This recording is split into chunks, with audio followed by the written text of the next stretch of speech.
स्वागत है आप सभी का फिर से हमारी एक नई वीडियो में।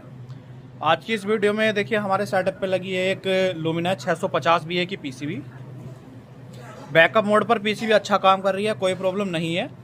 लेकिन जैसे ही हम इसके अंदर मेंस इनपुट करते हैं, आउटपुट पीसीबी हमारा बंद कर देती है। सबसे पहले देखिए मैं आपको फॉल्ट दिखाता हूँ कि क्या है। तो यहाँ पर जो है वो हमारी पीसीबी लगी हुई है, ट्रांसफार्मर आप देख सकते हैं। इसी ट्रांसफार्मर पे हम माइक्रोटेक की पीसीबी चेक कर लेते हैं और इसी पे ही हम लुमिनस की पीसीबी चेक कर लेते हैं। सबसे पहले यहाँ पर देखिए पैनल मैंने पीसीबी के साथ लगाया हुआ है ताकि इंडिकेशन आपको अच्छी तरह से दिखा दूँ। यहाँ पर अब आपको नज़र आ रहा होगा, ये मैंने इसे पीसीबी को ऑन किया तो देखिए यूपीएस की एलईडी ऑन हुई और ये जो है लगभग 240 वोल्ट के समथिंग आउटपुट आई। ये मैंने 100 वाट ऑन किया, ये मैंने 200 वाट ऑन किया। तो बैकअप मोड पर अच्छा काम कर रही है। अब देखना आप, ये यहाँ पर मैंने इसका मेन प्लग लिया, यहाँ पर आप देखना, ये मैंने मेन दिया और ये पीसीबी ने आउटपुट बंद कर दी और इसके अंदर जो है वो मेन की एलईडी जो है वो आ गई है। ये पीसीबी के अंदर प्रॉब्लम है कि जैसे ही मेन आ रही है आउटपुट पीसीबी बंद कर रही है, चार्जिंग की एलईडी ब्लिंक करने लगती है। मेन की एलईडी इसके अंदर जो है वो हमारा ख़राब है, हम इसे चेंज कर देंगे, उसकी प्रॉब्लम नहीं है, लेकिन आउटपुट बंद हो रही है। आपको सीधा सा सॉल्यूशन बता रहा हूँ। इसके अंदर आपके 2 कंपोनेंट आपको फॉल्ट मिल सकते हैं। सबसे पहला आपका ये जो आईसी लगा होता है 2003, ये अगर ख़राब हो जाए तो भी आपकी प्रॉब्लम देखने के लिए मिल सकती है। और दूसरा आपका रिले, अगर रिले के अंदर कोई प्रॉब्लम आ जाए तो भी ये प्रॉब्लम आपको देखने के लिए मिल सकती है। चेक किस तरह से करना है उसके लिए आपको सीधा सा एक सॉल्यूशन बताता हूँ। कोई स्क्रू ड्राइवर लीजिए और रिले पर आपको हल्का हल्का मारना है इस तरह से। देखिए अगर मारने पर आपकी रिले जो है वो ये आउटपुट आ जाए तो समझ लेना रिले का फॉल्ट है, और अगर नहीं आए तो 2003 आईसी का फॉल्ट है। सबसे पहले हम इसके अंदर देखिए 2003 आईसी को चेंज करेंगे क्योंकि रिले पर मारने पर हमारी आउटपुट नहीं आई है। अगर 2003 आईसी चेंज करने के बाद प्रॉब्लम का सॉल्यूशन हो जाता है तो ठीक है, नहीं तो फिर हमें रिले भी चेंज करनी पड़ेगी। 6 वोल्ट की जो है ये रिले हमारी लगी हुई है यहाँ पे। तो देखिए सबसे पहले 2003 आईसी हम चेंज करते हैं। डिसोल्डर वायर की सहायता से हमने 2003 आईसी बाहर निकाल ली है। इसकी हमने सारी सोल्डरिंग जो है वो हटा दी है। यहाँ पे देखिए आईसी हमारा बाहर आ गया है और नया आईसी जो है वो हमने यहाँ पे रखा हुआ है, आप देख सकते हैं। अगर आपको इन्वर्टर से रिलेटेड कोई भी स्पेयर पार्ट्स जैसे आपका आईसी हो गया, मॉसफेट हो गया, माइक्रो कंट्रोलर की आवश्यकता है तो आप डिस्प्ले पर दिए गए नंबर से हमसे कॉन्टैक्ट कर सकते हैं, या फिर हमारी वेबसाइट www.powertech.in से सीधे आप विजिट कर सकते हैं। अगर आपको केवल कंपोनेंट का प्राइस जानना है तो कोशिश कीजिए कि कॉल ना करके सीधा वेबसाइट पे जाकर आप कंपोनेंट का प्राइस जान लें कि क्या कंपोनेंट कितने प्राइस में है। तो देखिए आईसी हमने यहाँ पर लगा ली है और आपको दिखाते हैं कि प्रॉब्लम का सॉल्यूशन हुआ या नहीं हुआ। इसमें देखिए हमने केवल अभी 2003 आईसी चेंज किया है, आप देखते हैं प्रॉब्लम का सॉल्यूशन हुआ या नहीं हुआ। ये मैंने पीसीबी ऑन की तो देखिए आउटपुट तो हमारी पहले भी आ रही थी। अब मैंने इसे मेन लगाया, मेन सेंस करते ही आउटपुट हमारी चली गई। यहाँ पे देखिए मेन सेंस पीसीबी ने किया और आउटपुट चली गई। अब हम इसकी रिले चेंज करते हैं जो यहाँ पर लगी हुई है। 6 वोल्ट की रिले है, इस जगह लगी हुई है, इसे हम चेंज करते हैं। पीसीबी के अंदर से देखिए रिले हमने निकाल लिया है, इसके ऊपर लिखा होता है 006, तो ये आपकी 6 वोल्ट की रिले होती है। बिल्कुल सेम कंपनी की हमने रिले ली है, यहाँ पर आप देख सकते हैं 006। तो इसके अंदर हम ये रिले लगाने वाले हैं। इस तरह से हम इसमें रिले लगा लेंगे और रिले लगाने के बाद देखते हैं कि प्रॉब्लम जो भी है वो हमारी सोल्व हुई या नहीं। इसके अंदर एक पॉइंट हमारा खाली होता है, उसकी सोल्डरिंग अक्सर निकल जाती है जब आप रिले को चेंज करते हैं। तो यहाँ पर देखिए सोल्डरिंग हमने कर ली है, मैं कर देता हूँ जल्दी से। देखिए ये मैंने सोल्डरिंग कर दी।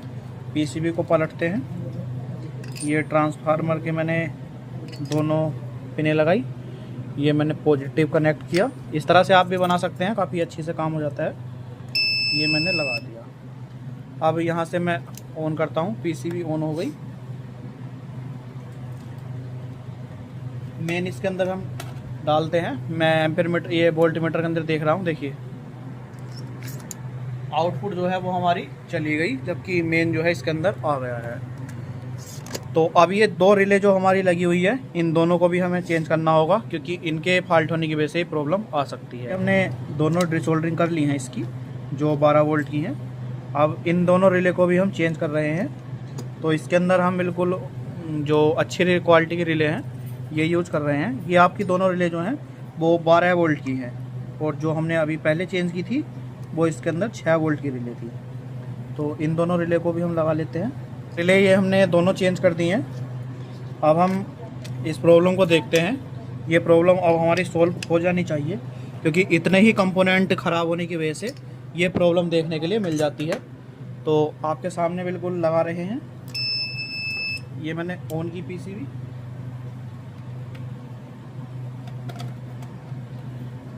ये आप इसमें मेन आई, और ये देखिए आउटपुट अभी भी चली गई है। दोनों रिले चेंज करने के बाद भी आउटपुट हमारी चली गई है। देखिए तीनों रिले हमने चेंज कर ली है, 2003 चेंज कर दी, लेकिन प्रॉब्लम का सॉल्यूशन नहीं हुआ। अब इसके अंदर जो आपको नेक्स्ट स्टेप फॉलो करना होता है इस प्रॉब्लम के अंदर, वो क्या है आपको बताते हैं, क्योंकि प्रॉब्लम जो है वो अच्छी है नए मैकेनिकल के लिए खासकर। यहाँ पर देखिए, सबसे पहले तो आप पीछे की ओर देखिए कि कोई कंपोनेंट ये जो आपका लगे हुए हैं कोई आपका ख़राब तो नज़र नहीं आ रहा है। अगर ख़राब नज़र नहीं आ रहा है तो आप इस प्रॉब्लम में सीधा माइक्रो चेंज कर दीजिए, क्योंकि माइक्रो आपका सिग्नल नहीं दे रहा है रिले को ऑन करने के लिए, ताकि आपका मेन पे आउटपुट आ सके। इस पीसीबी के अंदर हमने माइक्रो चेंज कर ली है। अब इसका जो प्रॉब्लम का सॉल्यूशन है वो हो गया है। मैं अभी आपको देखिए सारी चीज़ें दिखा रहा हूँ। ये मैंने पीसीबी ऑन की, यहाँ पर मैंने ये इसका इको का एलईडी जल गया। अब इसमें देखिए माइक्रो जो पुराना है वो आपका यहाँ पर रखा हुआ है। जो हमने कंपोनेंट लगाया है वो सारा हम चेंज कर लेंगे, क्योंकि ये पीसीबी हमारे पास रिपेयरिंग के लिए आई है। तो हम नहीं चाहते किसी का पैसा गलत जगह लगे, क्योंकि देखिए जो रिले यहाँ पर लगी हुई हैं ये हम तीनों रिले वापस लगा देंगे, और जो 2003 आईसी है उसे हम चेंज नहीं करेंगे, क्योंकि बार बार आईसी निकालने से प्रिंट ख़राब हो सकते हैं। लेकिन रिले हम वापस से लगा देंगे, ये रिले तीनों चेंज कर देंगे। अब मैं आपको दिखाता हूँ। पहले हमारा इसी डिस्प्ले के अंदर जो है वो ग्रीन वाला एलईडी बल्ब ग्लो नहीं हो रहा था। पुराना बल्ब जो हमने चेंज भी करके देखा कि प्रॉब्लम हो सकती है, लेकिन बल्ब जो है वो हमारा ठीक था। भी आपको दिखाऊंगा, यहाँ पर देखिए ये चेंज ओवर हुआ और ग्रीन एलईडी जो है वो हमारी जल गई। ये चार्जिंग की एलईडी भी जो है वो हमारी लगातार ग्लो हो रही है, पहले ब्लिंक कर रही थी। पुराना बल्ब जो है वो हमारा यहाँ रखा हुआ है। मल्टीमीटर को हमने डायोड मोड पर कर रखा है, ताकि एलईडी जो बल्ब है वो हम चेक कर सकें।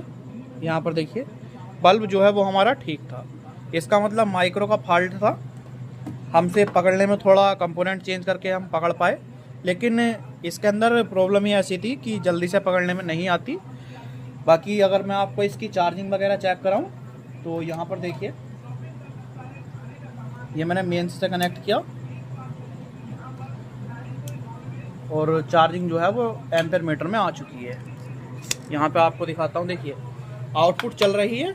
मैं इसे मेन से कनेक्ट करता हूँ, देखिए मेन कनेक्ट किया,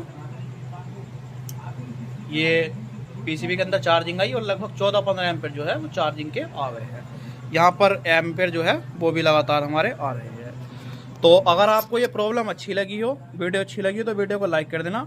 बाकी अगर आप लोगों में से कोई ऑनलाइन क्लास के लिए इंटरेस्टेड है तो डिस्प्ले पर दिए गए नंबर से हमसे कॉन्टैक्ट कर सकते हैं। क्लास की सारी डिटेल आपको सेंड कर दी जाएगी।